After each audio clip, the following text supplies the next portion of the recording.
Welcome to SpringLaw's Spring Forward Legal Updates webinar series. This series is designed to provide a comprehensive legal overview of key issues related to employment law and human rights in Ontario. SpringLaw is a virtual employment law firm advising on workplace legal issues for employers, employees, freelancers, and executives from a wide range of industries. We hope you enjoyed today's webinar and find it useful and informative. To reach our team, please visit us at springlaw.ca. And now to our presenters.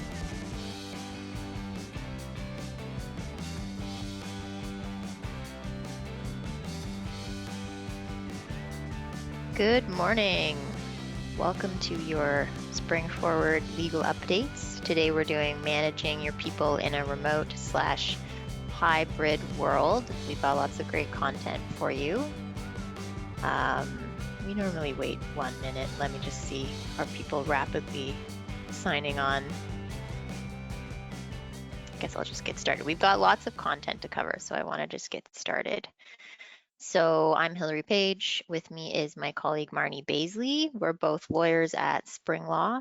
We are there's our disclaimer. I'll get to that in a second. We are a fully virtual employment law firm in Toronto, based out of Toronto, but we do have clients all over Ontario and actually all over Canada, really. So welcome to our clients and welcome to those of you who are new to our webinar.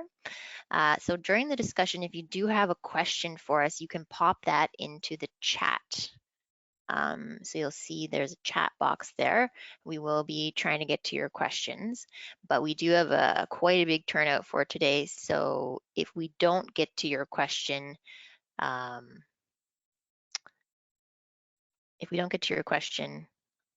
sorry. My thing is just going forward instead of backwards. If we don't get to your question, feel free to get in touch with us afterwards. You can also download the slides for this webinar from the handouts tab. And for more information on our firm, please visit our website, springlaw.ca, where we have a variety of resources, including our weekly award-winning blog posts, our COVID-19 guide for employers, with lots of great information in there.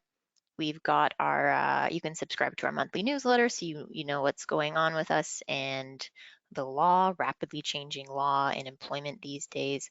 And we've also got some great programs there, which we'll chat about a bit later. So here's our little legal disclaimer. So we are not providing you with any legal advice today. Attending the webinar does not make you our client. So just, we have to say this because we're lawyers and we have to be kind of annoying, but this is just legal information that we're providing you with today. Okay, oh, and before we get to the roadmap, we were going to just run a little poll. So, Jess, Hilary, you don't want to read the legal disclaimer line by line? I mean, that sounds really fun, Marnie, but we'll leave it up while we get our poll going. So we wanted to run a poll just to see what is going on with our attendees. I'm actually not seeing the poll, but I think it's open. Do you see the poll, Marnie? I see the poll. Oh, you do? Okay. And I actually can't see the answers, so if you could let me know what they are, or. Okay. All right, we have 26% fully remote, 11% fully back to the office / in person, and 63% with a hybrid setup. Okay, great. Great, so that's great to know. Did we run both polls? Because I think there were two. Was that just one poll? There we go. Yeah, we got trusty Jess behind the scenes here. Has your workplace put a vaccination policy in place?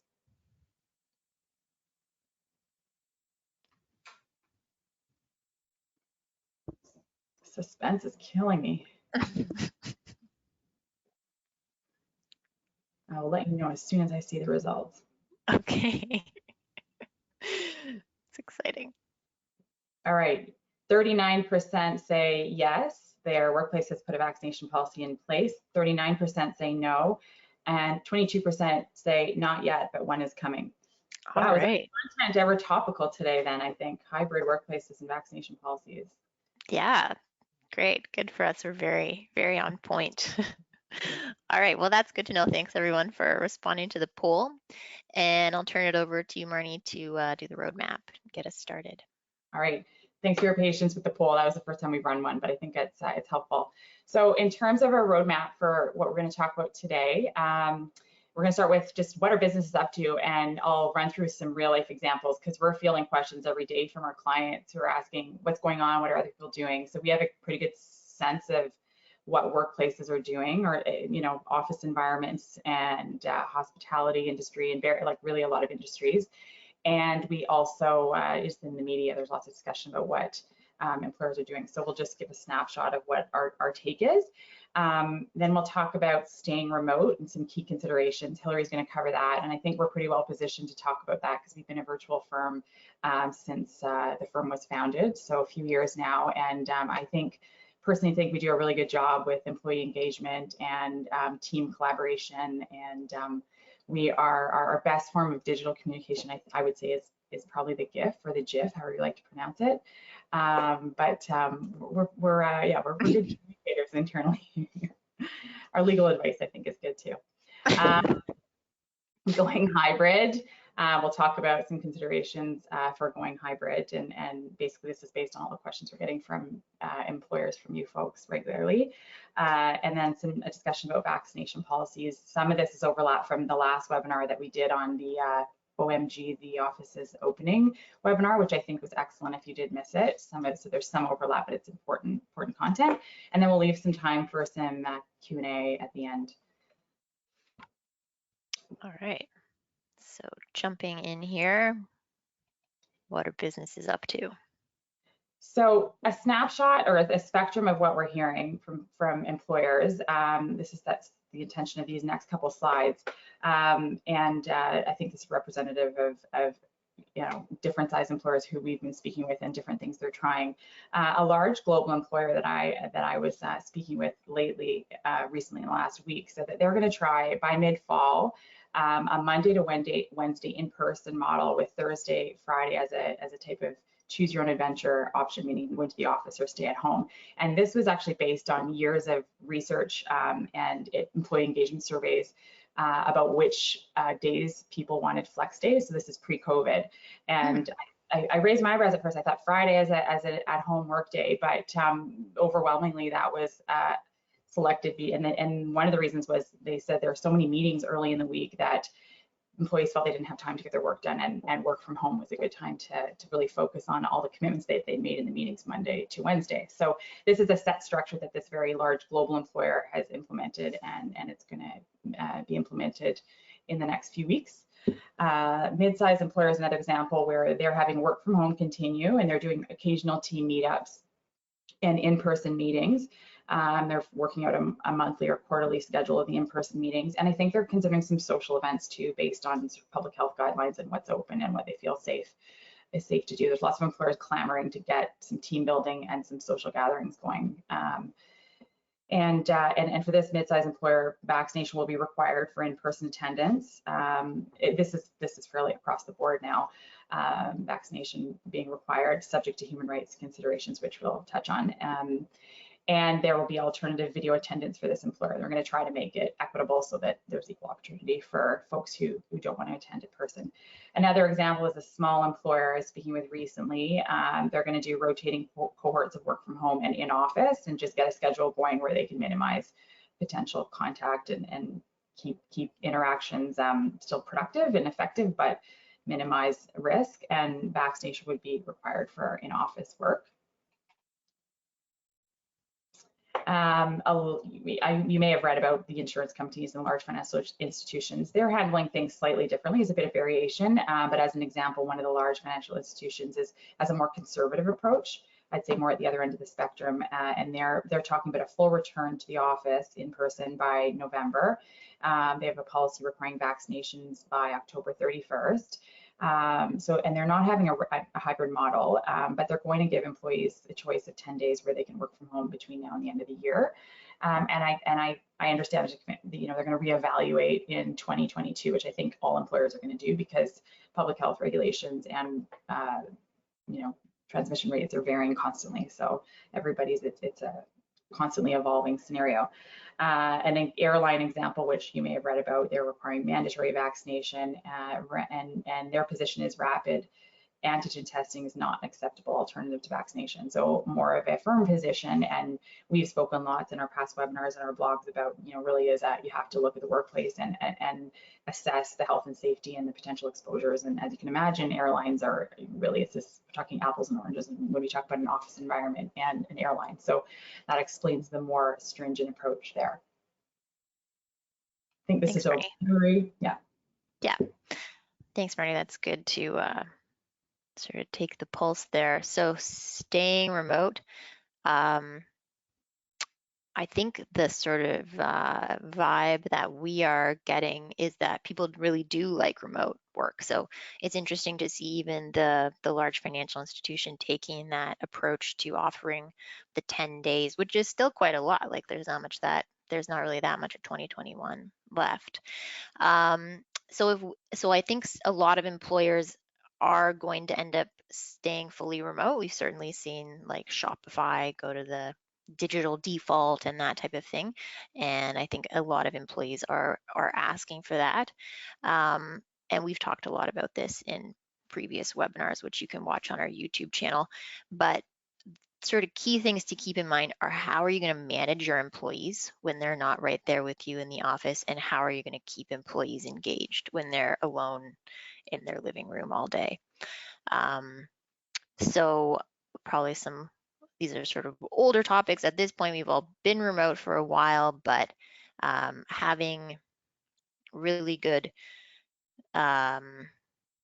ways of communicating, right? So having easy to use sort of phone services or having daily chat, we have sort of a water cooler type of chat room in our own office that I think allows people to kind of say good morning and feel like they're a part of something. And then you do want to typically have a remote worker policy to really set all these expectations. So thinking about working remotely, you want to set specific hours when you expect an employee to be available, right?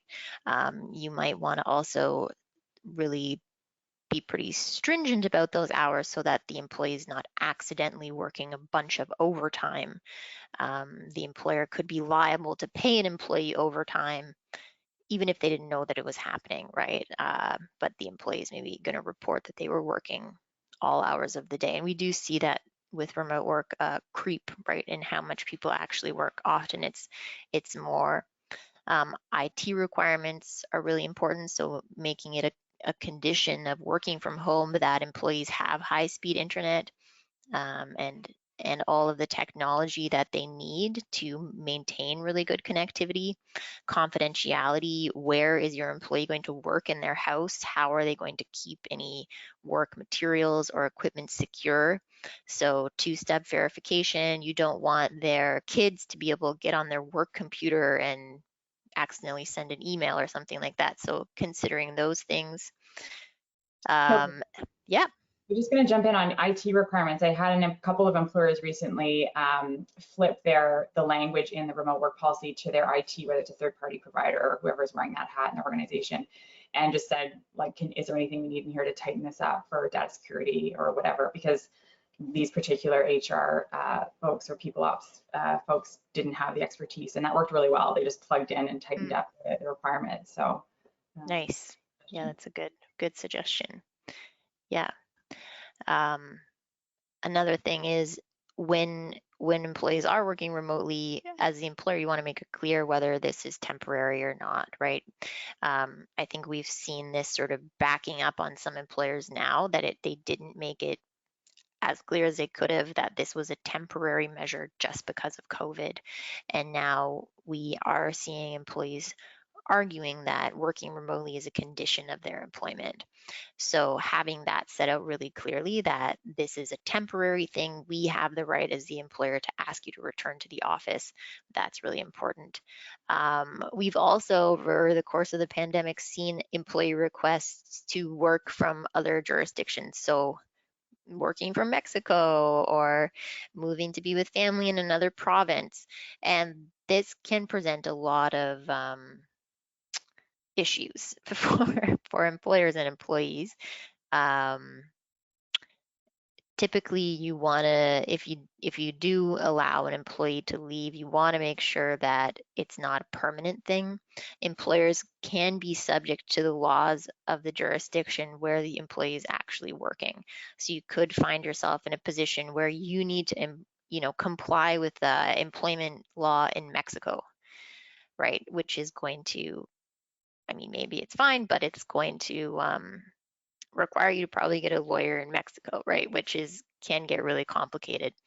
So I think we're typically advising that we want employees to stay in the jurisdiction, at least want them to stay in Canada. There can also be immigration issues if they're getting, if they're working overseas, even if they are still working for a Canadian company, that connection needs to be really strong to Canada. And so typically working somewhere else, you want it to be temporary, or you want the employee to be having to return to your sort of headquarters in Toronto or whatever to maintain that really strong connection. So that's definitely a tricky issue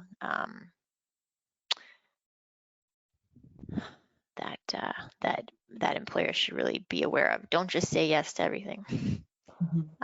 Marnie, over to you for going hybrid. Okay.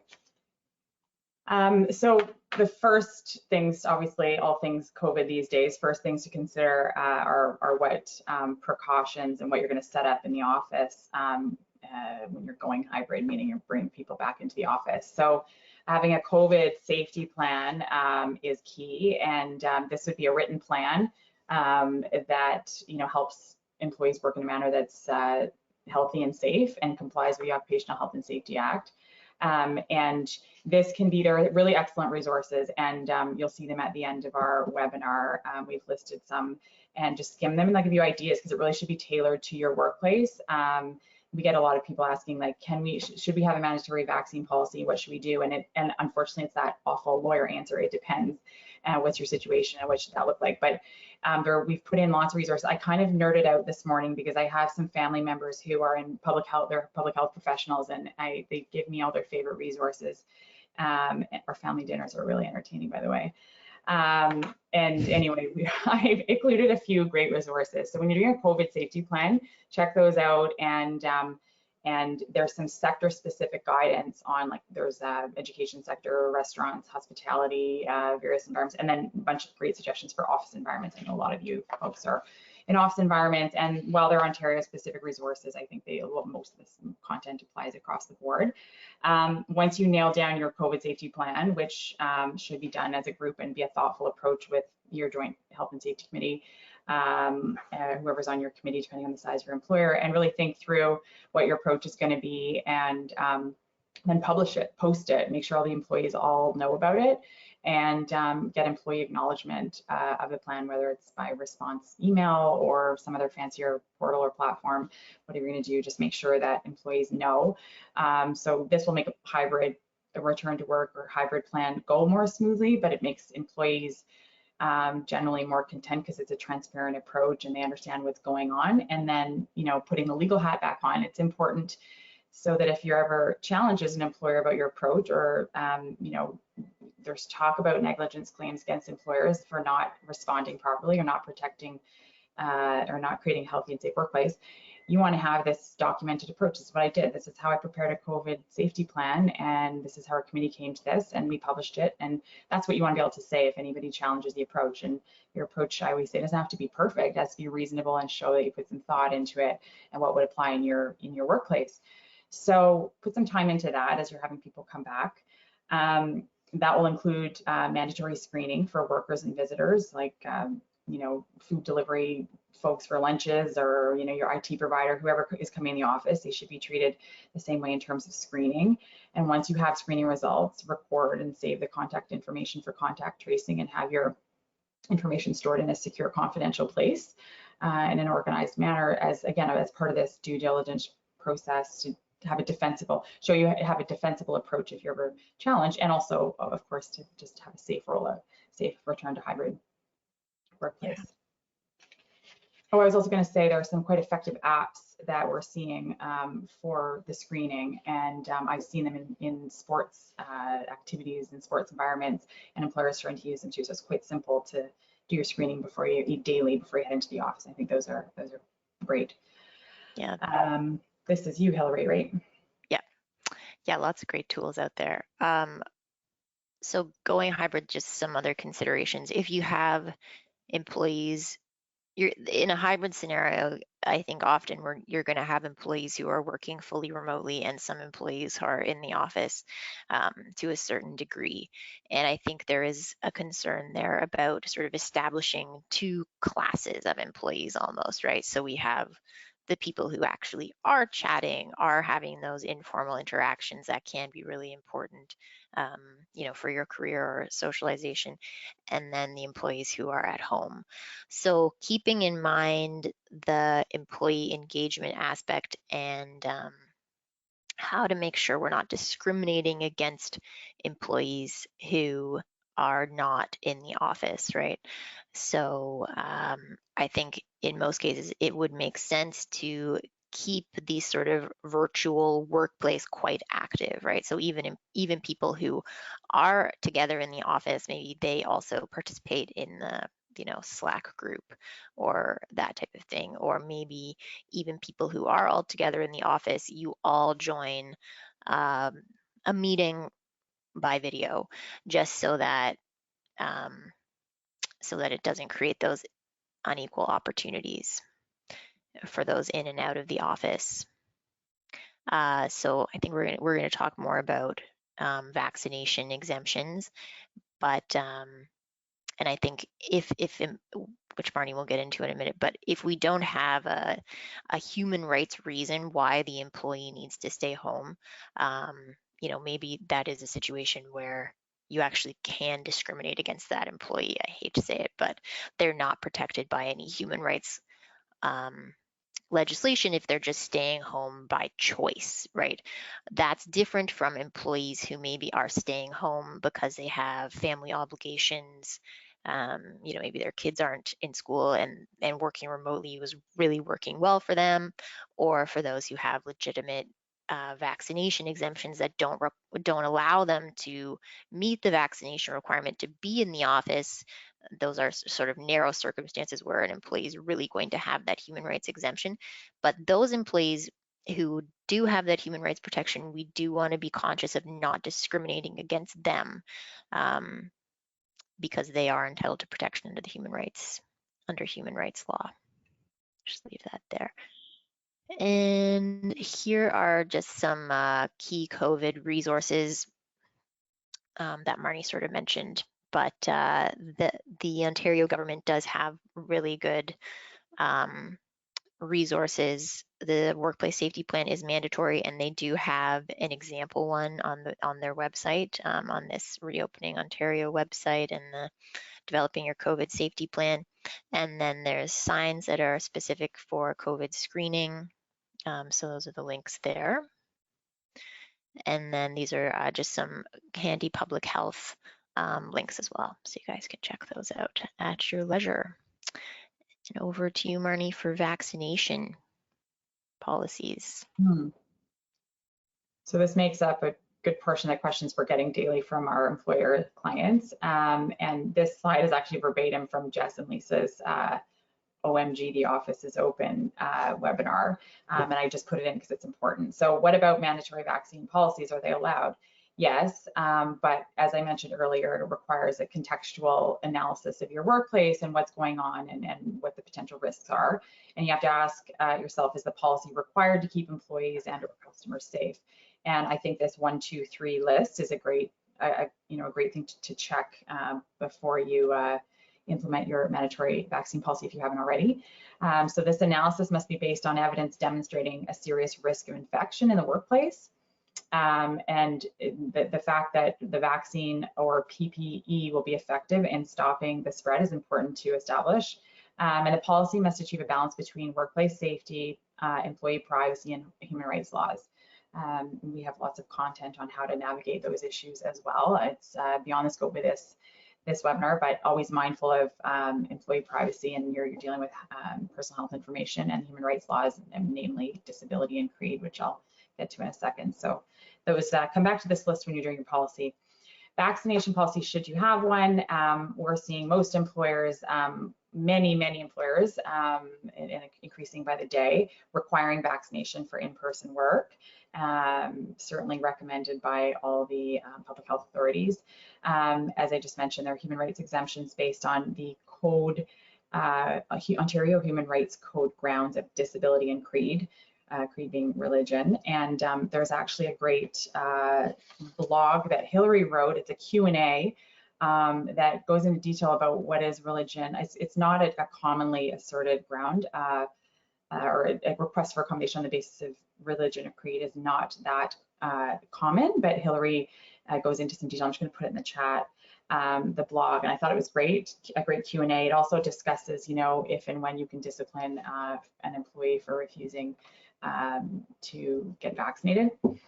And then, you have to look at all the alternatives to vaccination, the antigen testing, extra PPE, the list goes on. And again, use those resources to ask questions. What do we need in our environment? Are there less intrusive alternative measures? Again, we're seeing daily that, most employers are requiring vaccination, but requiring vaccination subject to accommodation requests.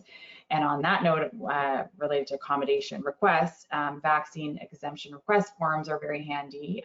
We have one in our OMG Return to the Office toolkit, which Hilary's going to run through the details of that in a moment. That form is a good form, and it's a form, but it actually has some guidance on how you approach this, that kind of request. So check that out if you don't already have one. And I see we're getting a couple questions about this, which we'll get to in the Q&A in just a second.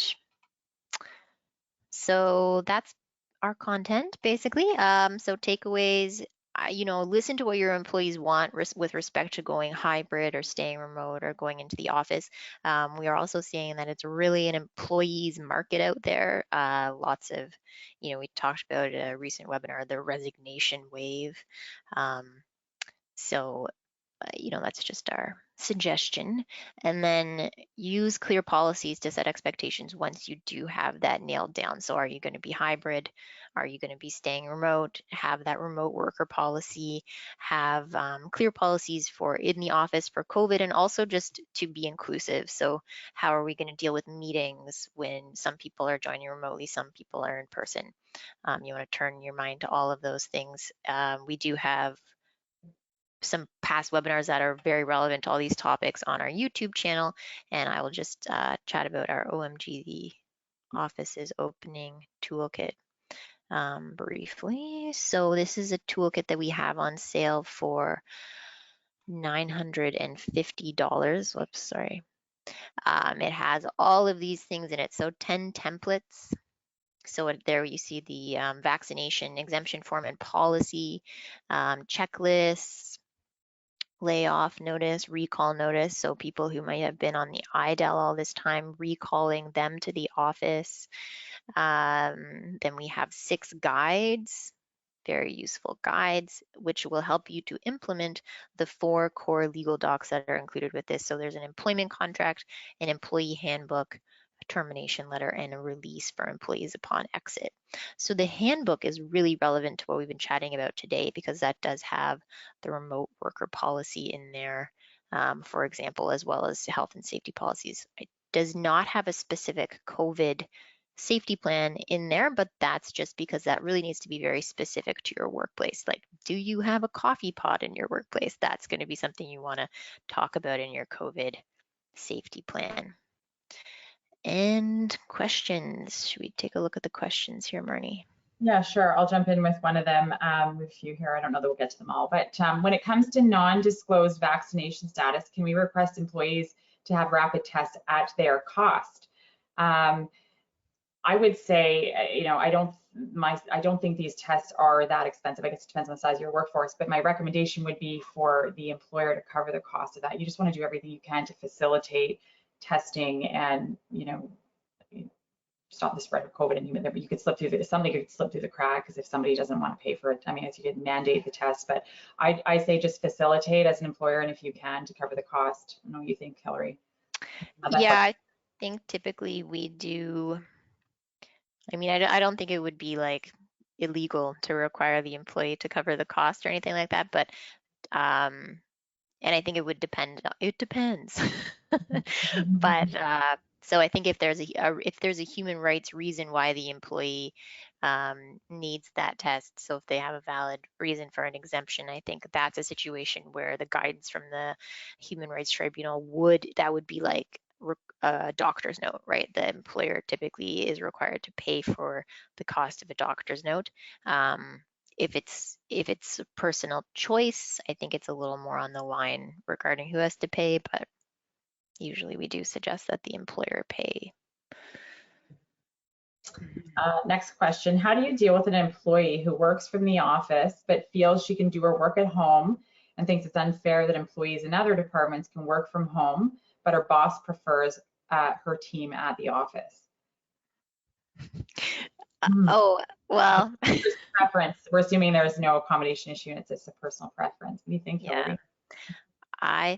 I am always a little bit of a mean employer lawyer, so I think that it's the employer's right to direct how the employee works. So I mean, from a relationship perspective and an employee engagement perspective, it's probably not great to require that employee to work in the office, but I think it's the employer's right to require that unless the employee comes up with some valid reason why they need that accommodation to work from home. But if it's just a matter of preference, I don't think they really have necessarily any entitlement. I don't know, what do you think, Marnie?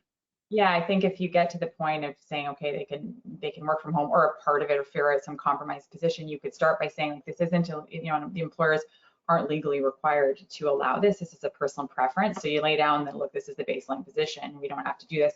To get a little goodwill for being flexible and say, but here's what we're prepared to do as a compromise, and just help with that employee engagement. And yeah, because talent retention is pretty key these days. So to figure out middle ground. For sure. Yeah. I think we have time for maybe one more. Can employers require health card information instead of providing proof of vaccinations? I would say no. I mean, I think just in some provinces, there's going to be privacy legislation that's directly applicable to this situation. But just from a privacy principles standpoint, you want to be infringing the employee's privacy and collecting as little of their personal information as is necessary. So I don't really see why an employer would need their health card information as opposed to just their proof of vaccination. Yeah, that's a bit of a dangerous one. Yeah. We just talked about that blog that I was talking about, unvaccinated employees and mandatory vaccination. That's Hilary's Q&A blog that I think is really helpful. It's based on all the questions we were getting up to about a week ago. So covers some of our content in a bit more detail. Okay. So on. Thanks, Marnie. So I guess we'll wrap up. We're 3 minutes over, not too bad. Thank you everybody for joining us today. Our next webinar will be on October 20th, so put that in your calendars. Details on what the topic will be and a registration link will be on our website soon. We have been sort of deciding topics at the last minute just because the landscape of what's applicable to our clients has been changing so quickly during COVID. If we didn't get to your question, feel free to shoot us an email, and definitely check out our website, springlaw.ca, as well as our social and our YouTube channel. And good luck to everybody with your reopening plans, however they may go. Thanks for joining us today.